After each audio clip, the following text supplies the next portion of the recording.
विराजमान समस्त विप्रवृंद, समस्त गंधर्वजन और आप सभी उपस्थित श्रोता भाई बंधु मातृशक्ति, सबको मेरा बहुत बहुत जय श्री कृष्ण। जोर से बोलो जय सिया राम, जय श्रीमन नारायण, हर हर महादेव।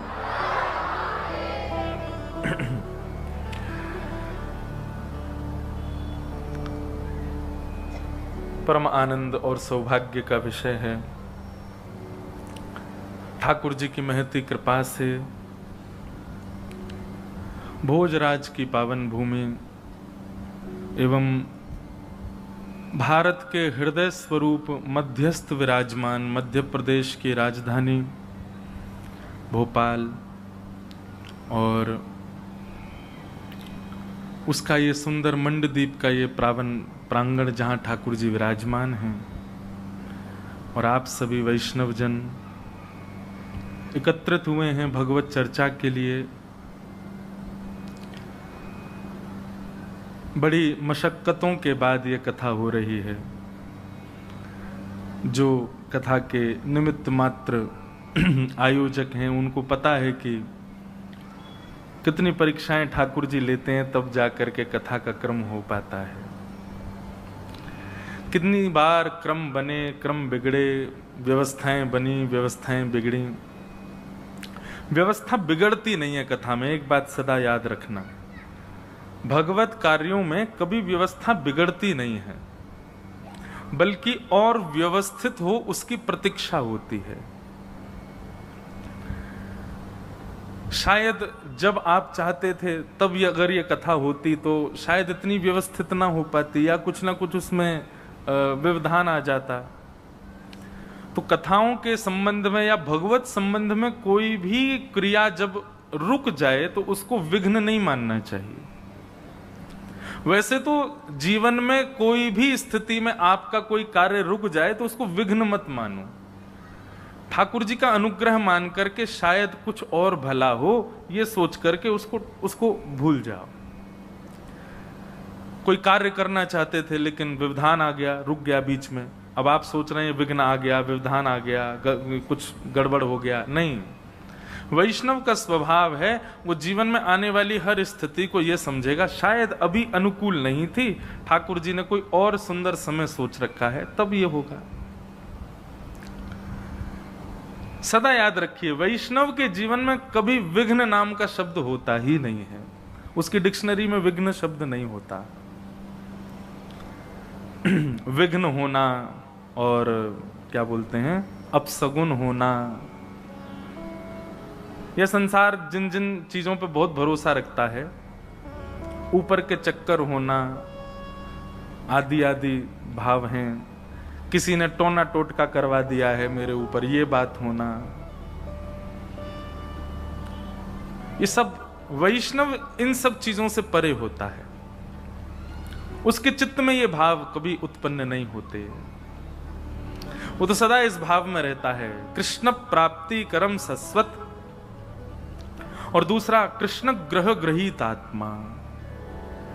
जैसे दुनिया के लोगों पर किसी पर शनि की 7.5 रह रही है, किसी की राहु की दशा चल रही है, आप सबको आवाज आ रही है हमारी? किसी की शनि की 7.5 चलती है, किसी की राहु की दशा रहती है, किसी को और कौन कौन से ग्रह नक्षत्र होते हैं वो सब ऐसे चलते रहते हैं। पर वैष्णव के तो संपूर्ण जीवन में एक ही ग्रह रहता है। प्रहलाद जी महाराज कहते हैं श्रीमद् भागवत में, कृष्ण ग्रह ग्रहीत आत्मा नवेद जगदीश्वर। बोले संसार के लोगों को दुनिया भर के ग्रह सताते हैं, पर वैष्णव के जीवन में एक ही ग्रह रहता है, और ये एक ग्रह इतना विशाल है कि ये जब आता है तो बाकी के ग्रह नहीं आ पाते, और वो ग्रह है कृष्ण ग्रह। कृष्ण ग्रह। Knock knock. Confused where to shop from? Let Nykaa Fashion, my style expert, help.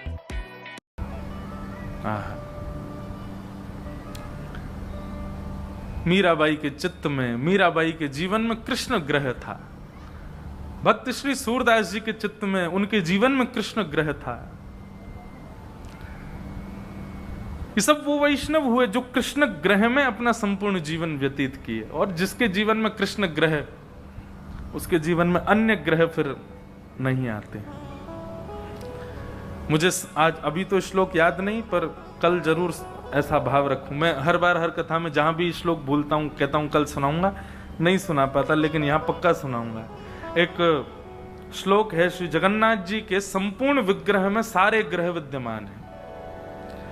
यदि किसी के ग्रह नक्षत्र उल्टे सीधे चल रहे हों, खराब चल रहे हों तो वो श्री जगन्नाथ जी का जाकर के दर्शन कर ले और एक एक अंग को अपने चित्त में विराजमान कर ले। श्री जगन्नाथ जी के दर्शन मात्र से उसके सारे ग्रह ठीक हो जाते हैं। ऐसा एक श्लोक है, कल ढूंढ के दीजिएगा कौन कौन से ग्रह, किस किस अंग में कौन कौन ग्रह विराजमान है श्री जगन्नाथ जी के। ऐसे हमारे ठाकुर जी हैं। ठाकुर जी का दर्शन, ठाकुर जी की कथा, ठाकुर जी का चिंतन, ठाकुर जी का स्मरण, ये सारी वो विधियां हैं जिन विधियों से आपके सारे ग्रह नक्षत्र सम हो जाएंगे। ऐसे ठाकुर जी के मंगल स्मरण के लिए एक सप्ताह के लिए हम आप सब लोग एकत्रित हुए हैं। तो बड़ी मेहनत के बाद, बड़े परिश्रम के बाद ये कथा का क्रम अब यहाँ हो रहा है। भोपाल वैसे तो आना जाना मेरा बहुत रहता है, कोई कार्य नहीं होता, मैं ऐसे ही आता हूँ भोपाल केवल आराम करने। मुझे आराम करने आता हूँ भोपाल। यहाँ सुख मिलता है और उस सुख में भगवत चिंतन और अच्छा होता है। यहाँ के सुंदर तालाब, उन तालाबों के तलहटी पर सुंदर बसे हुए सुंदर सुंदर स्थान, वन विहार आदि क्षेत्र हैं, बहुत अच्छे लगते हैं। तो उस कारण से यहाँ आना मेरा साल में 1-2 बार तो होता है, पर कथा के लिए प्रथम बार आगमन हुआ है। तो उसके लिए आप सब लोगों का बहुत बहुत धन्यवाद कि इस क्षेत्र में आने का अवसर मिला। कुछ दिन पूर्व ही विदिशा में कथा पूर्ण करके गए, वहां से भी सब वैष्णव आए हैं और आसपास के क्षेत्रों से भी सब वैष्णव आए। सबका बहुत बहुत स्वागत, बहुत बहुत वंदन, अभिनंदन। हम भी अभी तपस्या से निवृत्त होकर के आए हैं। 1 महीना की हमारी सब कथा चल रही थी, सप्ताह नहीं थी, 1 महीना, 1 मास कथा। और मैं बहुत चिंता में हूं 2 दिन से कि अब मैं 1 महीना की कथा करके अब सप्ताह में पूरी कथा कैसे करूं। वहां 1 महीना में भी हम पूरी नहीं कर पाए। जैसे तैसे प्रहलाद चरित्र हो पाया, वो भी उसमें भी बहुत प्रसंग छोड़ दिए, तब जाके प्रहलाद चरित्र हुआ। यदि उनको भी कहते तो संभव नहीं था।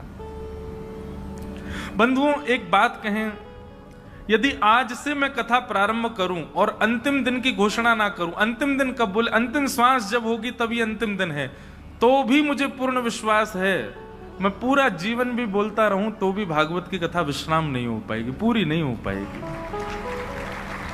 इतनी विस्तृत है श्रीमद् भागवत की कथा, इतना विस्तार है हमारे ग्रंथों में।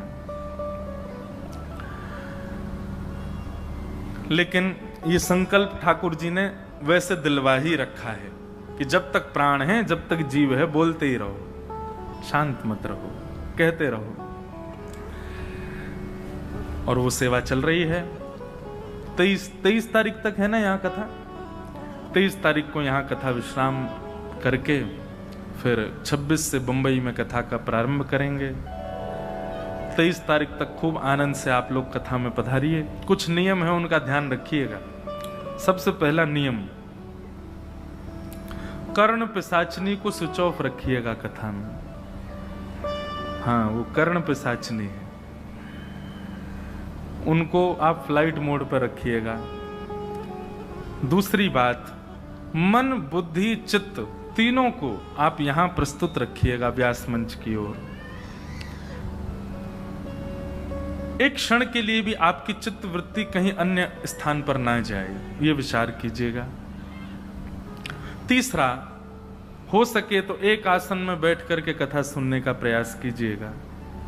यदि ज्यादा ही शारीरिक दिक्कतें हैं तो फिर कोई दिक्कत नहीं। सोफा वाले सोच रहे हैं हमारा बढ़िया, हम इसी आसन में रहेंगे, सोफा आसन। लेकिन जो लोग नीचे बैठ करके सुन रहे हैं, प्रयास कीजिए एक ही आसन में रहें। छोटे छोटे बच्चे हैं, उनको जरूर कथा में लाओ, पर बैठा के कथा सुनवाओ, वो ऊधम मचाएं, इसका प्रयास कम हो। चौथी बात, यदि कर सकें तो करने का प्रयास कीजिएगा। जहां बैठ के प्रथम दिन कथा सुनो, 7 दिन वहीं बैठिएगा।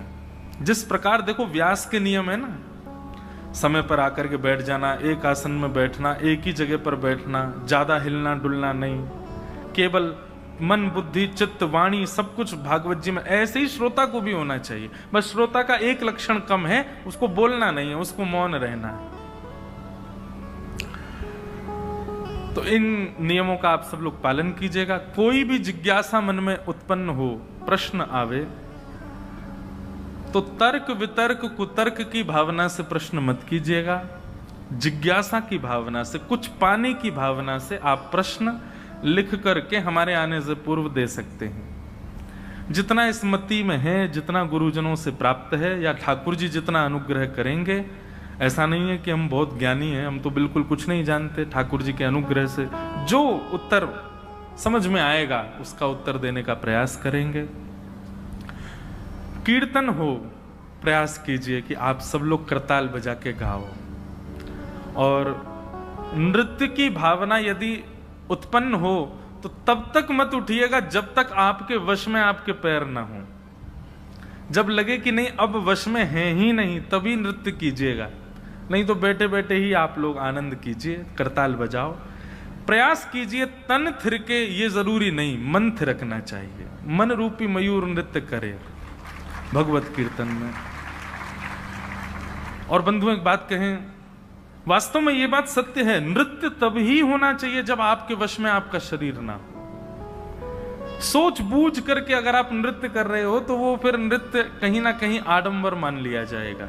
मुझे कोई दिक्कत नहीं होगी, आप खूब नाचो, पर आपके लिए उपयोगी बात है इसलिए बता रहा हूं। जब तन की स्थिति अपने वश में ना हो, जब कभी कभी मेरे साथ भी होता है, जब लाल जी का उत्सव हो, हमारे ठाकुर जी का उत्सव होता है, तो उत्सवात्मक रीति में रहते हैं तो मैं भी खूब नाचता हूं। लेकिन तभी नाचते हैं जब 2-3 बातें हैं नृत्य की भी। सबसे पहली बात, लाज ना हो मन में कि कौन क्या सोचेगा। दूसरी बात, ये पूर्व निश्चित ना हो कि ये कीर्तन आएगा तो मैं नाचूंगा, नहीं। और तीसरी बात, देहाभिमान शून्य हो करके, मैं कहां नृत्य कर रहा हूं, कौन हूं, क्या हूं, ये सब बातें भूल करके केवल ठाकुर जी के लिए नृत्य। ऐसी भावना से जब नृत्य होता है तभी ठाकुर जी आनंद। मीराबाई ऐसे ही नाचती थी। मीराबाई जब बिल्कुल शून्य हो जाती थी, उनको कोई चिंता परवाह नहीं होती थी कौन देख रहा है, कौन बोल रहा है, बस नृत्य करती थी ठाकुर जी के लिए। तो नृत्य तभी करना है जब आपका तन आपके वश में ना हो, रोक ही नहीं पा रहे हो स्वयं को, तब नृत्य करो। और जहां हो, जिस आसन पर वहीं नृत्य करो, अन्य कहीं मत जाइएगा। ये सारे नियम हैं कुछ। और अंतिम नियम, व्यास जी के आने से पहले अपने आसन पर आके बैठ जाओ, और व्यास जी के जाने के उपरांत ही आप पंडाल से जा सकते हैं। ये कथा के नियम है। दूसरे, हमारे आने जाने का एक नियम और सुनिए, हमको प्रणाम दूर से ही कीजिए। ऐसा नहीं कि हमको कुछ दिक्कत, आप प्रणाम करो पर दूर से ही करो। मार्ग अवरुद्ध करके किसी को प्रणाम नहीं करना चाहिए, स्पर्श करके किसी को प्रणाम नहीं करना, दूर से प्रणाम करो। जय श्री कृष्ण बोलो, जय श्री राधे बोलो। और प्रणाम करने का बहुत ही मन होता है ना, तो ये आपस में आपके अगल बगल में जो श्रोता बैठे, इन्हीं को प्रणाम कर लो। कथा सुन के ये भी वैष्णव हो गए, ये भी परम भागवत हो गए। एक दूसरे को ही प्रणाम कर लिया करो।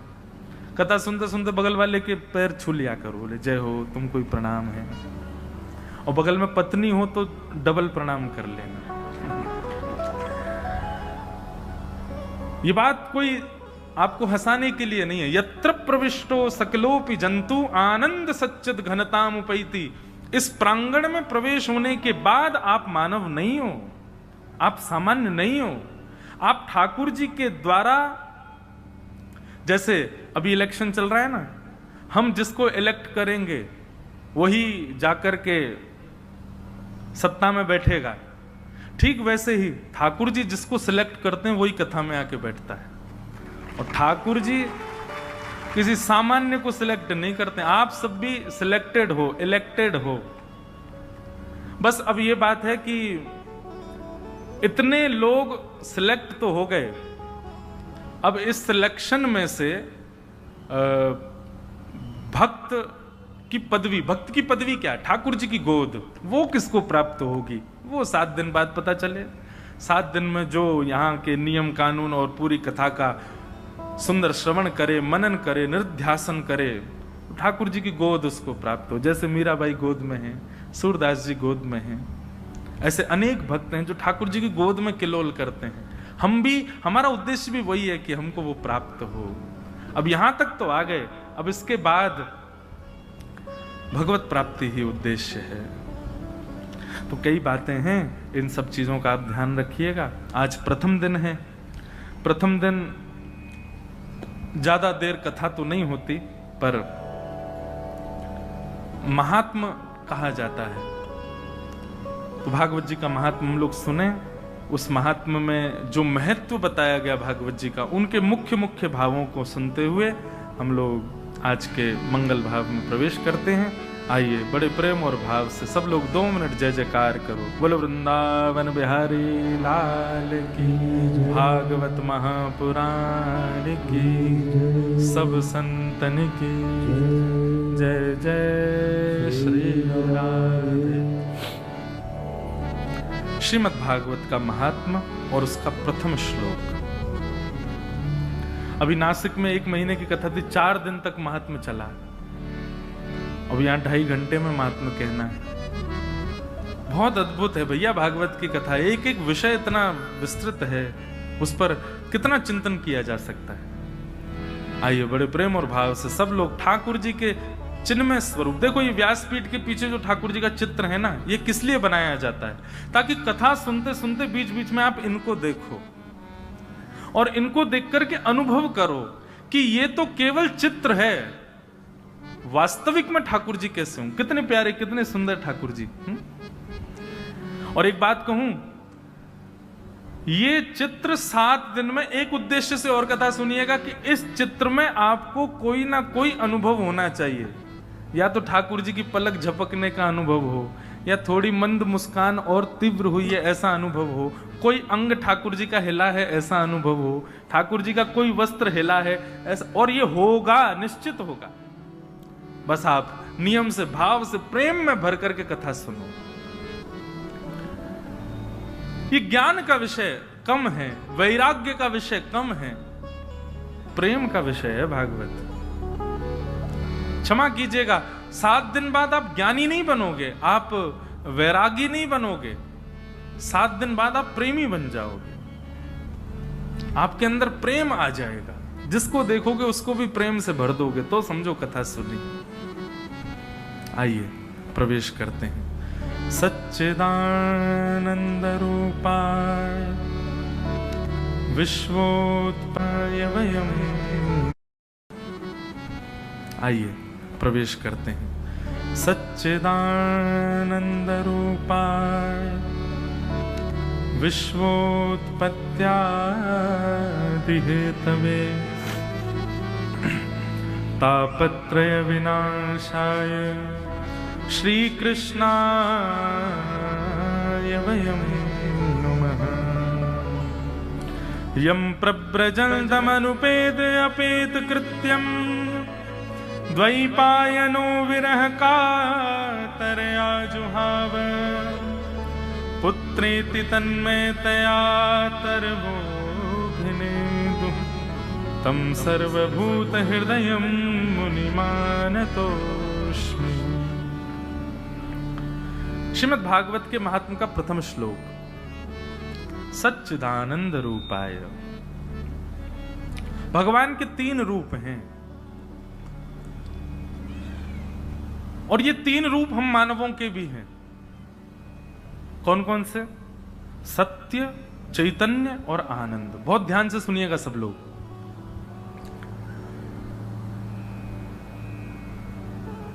रूप और स्वरूप, ये मैं अधिकतर कथाओं में बताता हूं, दो बात होते हैं।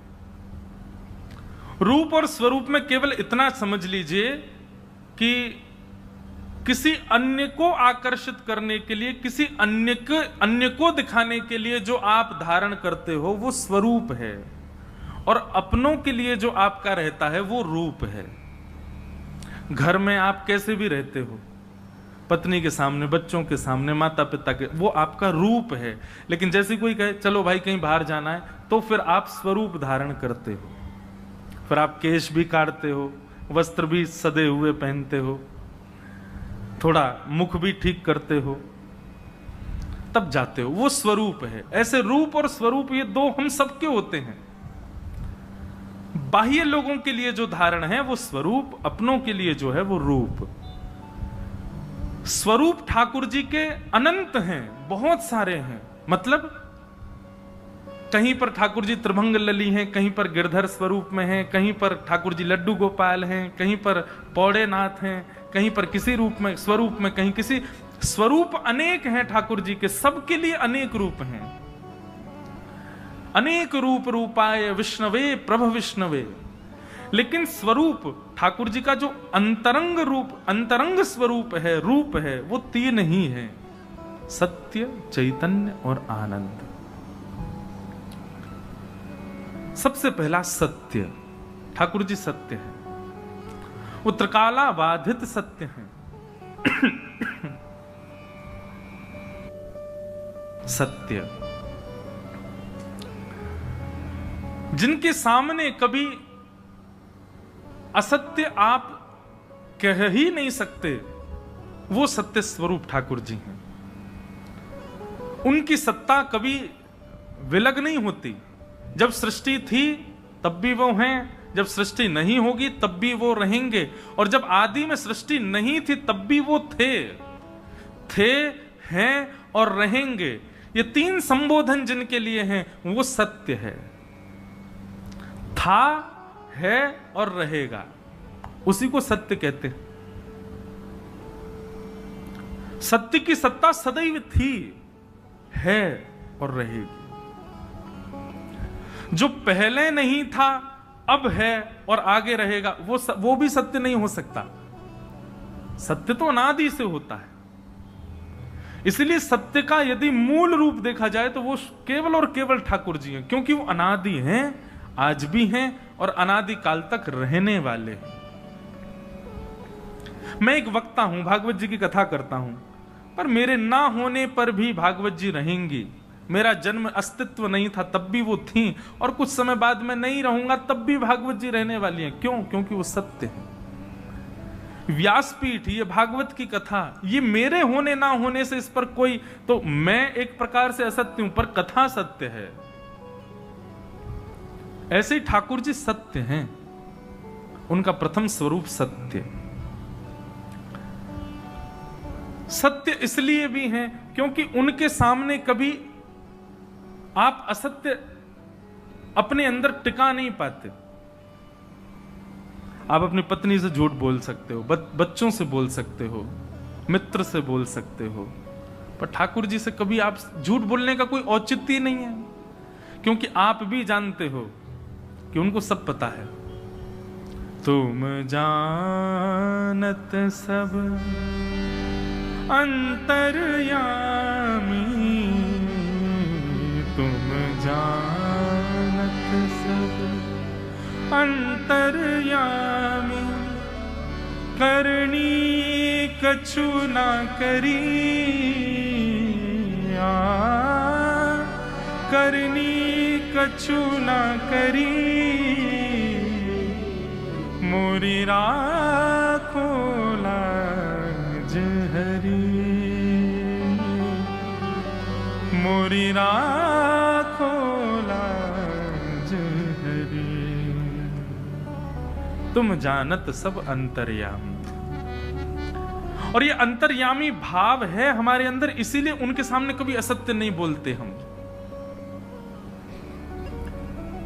एक बात कहूं बंधु, जिससे असत्य बोलने में घबराहट होती हो, जिसके सामने असत्य कहने में आपकी जीभ कांप जाती हो या आपको 100 बार सोचना पड़ता हो कि मैं कैसे बोलूं, समझ जाना कि उसमें कोई भगवत तत्व है। ये बात आप प्रैक्टिकल करके देखना। आप सबसे झूठ बोल लेते हो। अच्छा, झूठ संसार में सब बोलते हैं, ऐसा कोई नहीं जो झूठ नहीं बोलता। आप स्वयं से ही झूठ बोलते हो कि ये संसार सत्य है, मैं सत्य हूं, यह भी एक झूठ है। लेकिन एक बात मेरी सदैव याद रखना, जिसके सामने आपको असत्य बोलने में थोड़े चिंतन करना पड़ता हो, सोचना पड़ता हो, पसीने आ जाते हो, विचार करना पड़ता हो, कैसे बोलूं, कैसे कह सकता हूं, क्या कह सकता हूं, इसमें दोनों बातें हैं। या तो उसके अंदर भगवत तत्व है या फिर आपके अंदर भगवत तत्व है। पर आपके अंदर भगवत तत्व होगा तो आप किसी के भी सामने असत्य बोलने में संकोच करोगे, क्योंकि आपके भीतर जो भगवत तत्व है वो आपको असत्य बोलने से रोक रहा है। ठाकुर जी रहते हैं तो सत्य असत्य टिक नहीं पाता वहां पर।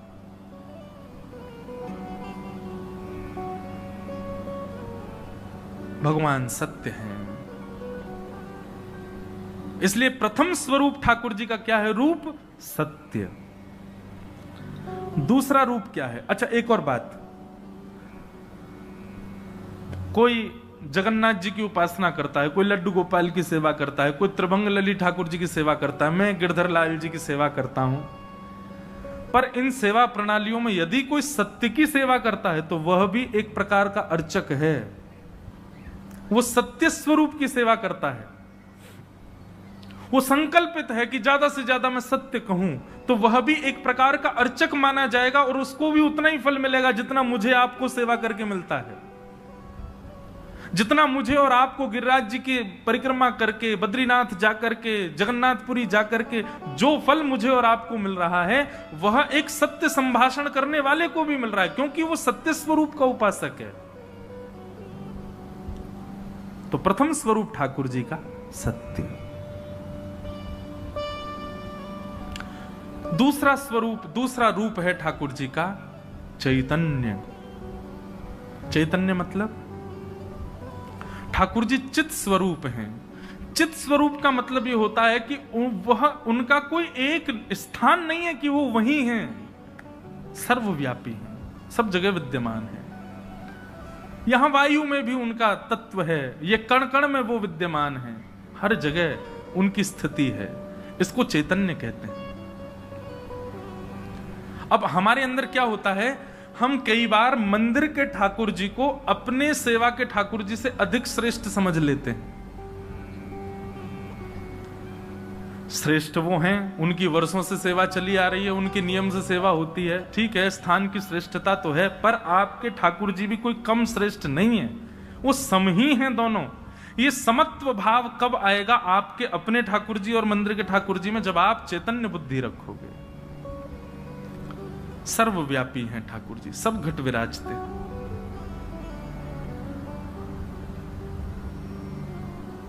सब जगह उनकी सत्ता है। अरे कहां तक कहें, हमारे ब्रजमंडल में वैसे तो ब्रजवासी ठाकुर जी के अंश हैं, पर यदि ब्रजवासी यदि मुकुट पहन लें, माथे पे चंदन लगा लें, गले में माला पहन लें, धोती पहन लें, तो यही समझ लो गोपाल जी हैं ये साक्षात।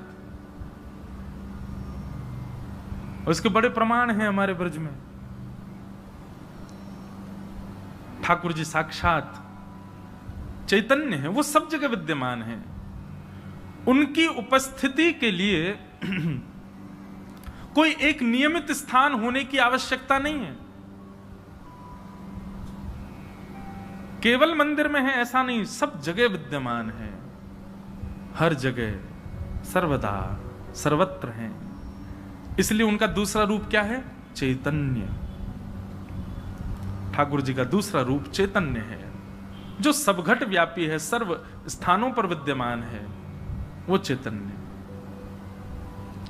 अरे वायु की भी एक अवधि है, वो उससे उसके अतिरिक्त गहराई में अगर आप जाओगे तो वायु नहीं मिलेगी, जलाशय में जाओगे तो वायु नहीं मिलेगी। सूर्य के प्रकाश की भी एक लिमिट है, उससे अतिरिक्त वह भी नहीं जा सकता। वायु की भी एक लिमिटेशन है, सूर्य के प्रकाश की भी लिमिटेशन है, जल की भी लिमिटेशन है, पर जो अनलिमिटेड है, कहीं भी है, वो श्री कृष्ण। उनको कहते हैं चैतन्य। ये भगवान का दूसरा रूप है। और ठाकुर जी का तीसरा रूप क्या है? आनंद। ठाकुर जी आनंद स्वरूप है। हमारे गुरुदेव इसकी व्याख्या में एक बहुत सुंदर बात कहते हैं, सत, चित और आनंद।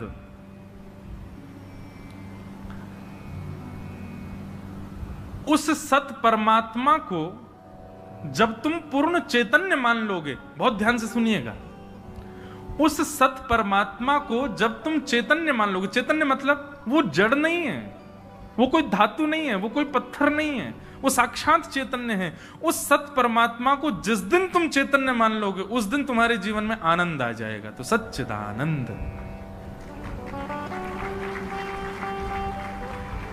आप अभी भी यदि ये भाव रखते हैं कि वो जड़ हैं, उनके प्रति जड़त्व की भावना चित्त में रहती है, तो निश्चित है आपकी सेवा में आपको आनंद नहीं आ सकता।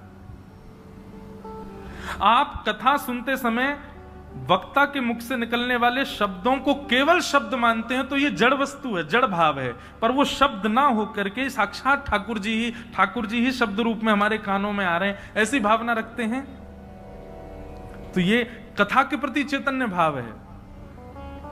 इसलिए कथा में कहने वाले शब्द, वक्ता को मत मानो, वक्ता के शब्दों को ठाकुर जी के स्वरूप मानो। ठाकुर जी का स्वरूप मान करके श्रवण करो तो कथा भी आनंद प्रदान करेगी। ये सत्य कथा है, लेकिन इस सत्य कथा में शब्द नहीं है, चैतन्य ठाकुर जी हैं, तो ये भी आनंद देंगे। सच्चिदानंद भगवान के 3 रूप हैं। सच्चिदानंद रूपाय विश्वोत्पत्त्यादि हेतवे तापत्रय विनाशाय श्री कृष्णाय वयं नुमः। विश्वोत्पत्त्यादि हेतवे, जो विश्व की उत्पत्ति करते हैं, पालन करते हैं, संहार करते हैं। तापत्रय विनाशाय, 3 प्रकार के तापों का जो उपशमन करते हैं। ठाकुर जी की सन्निधि में रहने वाले व्यक्ति का बंधुओं एक लक्षण सुनिए, वो सदा प्रसन्न रहता है, वो सदा आनंद में रहता है। आप दिखाते तो ऐसा है कि 4 घंटे आप सेवा करते हो, आप दिखाते तो ऐसा है कि आप 2 घंटे कथा सुनते हो, आप दिखाते तो ऐसा है कि आप पूर्ण वैष्णव वेश में रहते हो, लेकिन चिंता आपके जीवन में आती है, विचलनता आपके जीवन में आती है, विचलित आप हो जाते हो, तो निश्चित ही रूप से आप जो कर रहे हो वो कहीं ना कहीं उसमें अपूर्णता है, इसीलिए आप विचलित होते हो, इसीलिए आप चिंतित होते हो। वैष्णव कभी चिंतित विचलित नहीं होता, वो परम प्रसन्न रहता है, परम आनंद में रहता है, परम सुख में रहता है, वो प्रसन्न अवस्था में रहता है। अभी महाराष्ट्र में कथा थी तो वहां एक भक्त की कथा में सुना रहा था, एक गौरोबा काका, पंडरीनाथ भगवान के परम भक्त हुए श्री गौरोबा काका। उनकी स्थिति भजन की कैसी, वो मटका बनाते थे और मटका की जो मिट्टी होती थी उसको पैरों से गूंदते थे। एक दिन पत्नी कहीं चली गई कुछ जलादि लेने, छोटा सा 6-7 महीने का बालक गुटमुन चलता था उनका। गौरोबा काका का नियम था कि जब वो मिट्टी गूंदते थे पैर से, तो चप चप चप जब आवाज आती थी पैरों से, तो उसी ताल में विठल विठल विठल विठल कीर्तन करते थे। तो एक दिन ऐसे ही गौरोबा काका अपने पैरों से मिट्टी गूंद रहे थे और विठल विठल कह रहे थे। अब वो पैरों से निकलने वाले वो कीच जो है मिट्टी की, उसकी ओर आकर्षित हो गया वो छोटा सा बालक, और वो भी घुटमुन चल करके उनके समीप पहुंच गया। गौरोबा काका तो देहाभिमान से शून्य, नेत्र बंद हैं, दोनों भुजाएं उठी हुई हैं, कीर्तन कर रहे थे। वो बालक समीप आता आता थोड़ा समीप आया होगा कि गौरोबा काका का पैर उस पर पड़ गया और उनको यह भी भान नहीं रहा कि एक बालक मेरे पैर के नीचे आ गया, उनका खुद का बालक। कीर्तन नहीं छोड़ा, करते रहे करते रहे करते रहे, बालक की मृत्यु हो गई। पत्नी लौट करके आई और पत्नी ने आकर के जैसे ही देखा तो मिट्टी में सना हुआ बालक दलदल में पड़ा था, मृतक, और गौरवा काका उसके ऊपर ही चढ़ करके कीर्तन कर रहे थे। कभी कभी कई भक्तों के चरित्र सुनकर के लगता है कि हम लोग कथा सुन लें, इसी में ही हम लोग बहुत हैं। बस ये जीवन में अगर हमारे घट गई ना घटना, ऐसी घटना तो कभी नहीं घटे, पर हम वैष्णव परिपूर्ण रूप से हो गए तो क्या हम स्वीकार कर पाएंगे हमारे साथ होने वाली स्थितियों को? गौरवा काका कीर्तन करते करते इतना भी भान नहीं रहा, बालक के ऊपर चढ़ गए, मृत्यु हो गई। पत्नी ने आकर के धक्का दिया और धक्का देकर के बोली, क्या कर रहे हो तुम, बालक के ऊपर चढ़ गए। तो चरित्र प्रसंग ऐसा आता है कि गौरवा काका को इस बात से पीड़ा नहीं हुई कि बालक के ऊपर चढ़ गया, उनको इस बात से पीड़ा हुई कि वो कीर्तन कर रहे थे तो उनको साक्षात पंडरीनाथ भगवान दिख रहे थे सामने, और बस पंडरीनाथ भगवान उनको अंग में आलिंगन करने के लिए समीप आ ही रहे थे, तभी पत्नी ने आके धक्का दे दिया। मतलब आलिंगन से रह गए, वो इस बात से विचलित हो गए।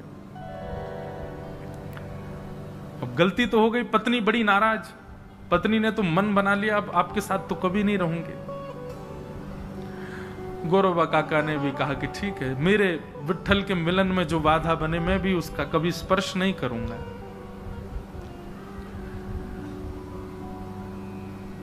पर ठाकुर जी कहीं ना कहीं से परीक्षा तो लेते ही हैं।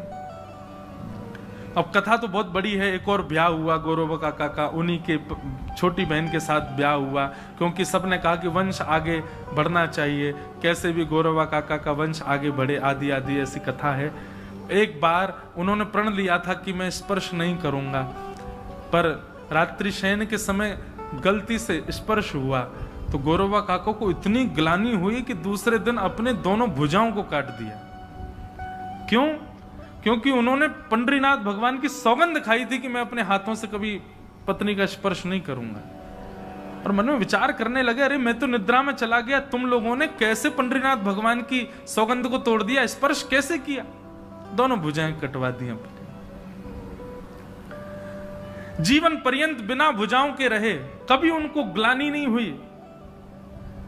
लेकिन एक दिन तुकाराम जी महाराज का कीर्तन चल रहा था और उस कीर्तन में सब ताली बजा बजा करके नाच रहे थे। गौरवा काका बिना भुजाओं के बैठे थे, अब अपने हाथों को हिलाएं लेकिन ताली तो बजे नहीं, हाथ तो है नहीं। तब उनको जीवन में पहली बार ग्लानि हुई कि मैंने अपने हाथ क्यों काटे। यदि आज कीर्तन में मेरे हाथ होते तो मैं भी नाचता, मैं भी करताल बजाता। अब थोड़े थोड़े हाथ थे तो उन्हीं को ही अपने समीप लाने लगे और वो आ नहीं रहे थे, तो जितना प्रयास करते समीप लाने का, रोते कि हे नाथ मेरे हाथ होते तो मैं भी करताल बजाता। रोते रोते जब दोनों भुजाओं को समीप करने लगे, पंडरीनाथ भगवान को इतनी दया आई कि गौरवा काका के पुनः हाथ प्रकट हो गए और वो करताल बजा करके फिर उनको संतान की प्राप्ति भी हुई। तो ठाकुर जी भैया परीक्षा लेने पे कभी आ जाएं। लोग बाग सामान्य से जीवन में होने वाली घटनाओं पर, बच्चा बीमार हो जाए तो आके कहते महाराज जी भगवान हमारी बड़ी परीक्षा लेते हैं, क्यों? हमारा बेटा बीमार रहता है, ये परीक्षा है ठाकुर जी की। परीक्षाएं देखनी है तो देखो भक्तों के चरित्र में कैसी कैसी परीक्षाएं ठाकुर जी कहां तक, किस स्थिति, कितने लेवल, कितने खतरनाक लेवल के टीचर हैं ठाकुर जी। इतना भयंकर प्रश्न देते हैं, सॉल्व नहीं कर पाओगे। परीक्षाएं ठाकुर जी हमारी तो ले ही नहीं रहे। एक प्रकार से ये कह दें तो कलयुग में तो ऐसी परीक्षा है कि परीक्षा के साथ साथ ठाकुर जी ने आंसर शीट और दे रखी है, पीछे से टीप टीप के करते जाओ। अभी तो परीक्षाएं होती ही नहीं है। ठाकुर जी तो बड़े भयानक परीक्षा लेते हैं जब लेने पर आते हैं, पर उस परीक्षा में भी जो विचलित ना हो। देखिए सबसे बड़ी बात क्या है, भक्त होना बड़ी बात नहीं है, भक्ति आपके चित्त में सदा बनी रहे चाहे स्थिति कैसी भी हो, ये बड़ी बात है।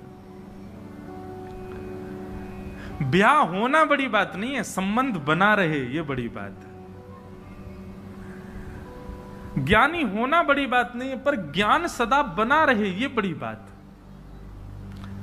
तो ऐसे ही भक्त बन जाना, कथा सुन लेना, ये बड़ी बात नहीं है। वो भक्ति सदा कांस्टेंट आपके चित्त में वैसी की वैसी बनी रहे जैसी है। अहै तुक्य प्रतिहता ये आत्मा संप्रसिद्ध, श्रीमद् भागवत में कहते हैं। वो भक्ति यथावत रहे, ये बड़ी बात। किसी भी स्थिति से आप विचलित ना हो। तो तापत्रय विनाशाय, 3 प्रकार के तापों का विनाश करने वाले ऐसे श्री कृष्ण को हम बारंबार प्रणाम करते हैं। तो ठाकुर जी जीवन में आते हैं तो ऐसा नहीं संकट चले जाते, संकट तो रहते हैं पर उनका अनुभव नहीं होता। ठाकुर जी उनके अनुभव से हमको बचा लेते हैं। ऐसे श्री कृष्ण को हम बारंबार प्रणाम करते हैं, नमन करते हैं। ये महात्मा का प्रथम श्लोक। बंधुओं, महात्मा में हम थोड़ा आगे प्रवेश करें।